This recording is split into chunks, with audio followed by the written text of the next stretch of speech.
قدرمن دوستانو، په یوه تازه انټرویو کې د مانو خور نمرا وایي چې زما مور مانو په شاکر وزیر خرڅه کړې ده او مانو ته یې ویلي دي چې ته به له شاکر وزیر سره 3 میاشتې تېرې کړې او د هغه نه وروسته به بیا واپس ورڅخه طلاق واخلې. نمرا وایي چې زما مور ځکه د مانو واده له شاکر وزیر سره وکړو چې هغه په ټیک ټاک کې یو غټ ګفټر و او ډېر زیات مالداره سړی دی.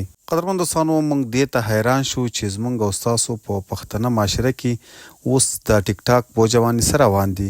یوه مور را لګیږي او خپله لور د ټیک ټاک په یو ګفټر باندې د 3 میاشتو لپاره خرڅوي او خپلې لور ته وایي چې 3 میاشتې دې ورسره تېرې کړې، د هغه نه وروسته به بیا ورڅخه طلاق اخلي.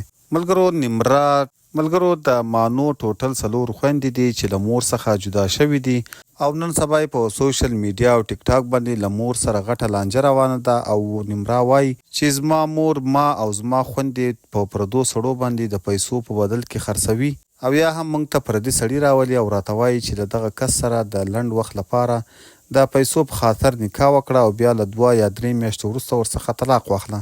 او نمرا دا هم وایي چې زما یوه وړه خور ده چې په 9م جماعت کې سبق وایي او هغه یې هم په یو سړي باندې د 2 ورځو لپاره په 80 لک روپۍ خرڅه کړې وه. او نمرا هم وایي چې زه یې هم مخکې د دې په شان 3 ځل خرڅه کړې ومه د پیسو په بدل کې چې اوس ورڅخه آزاده یم.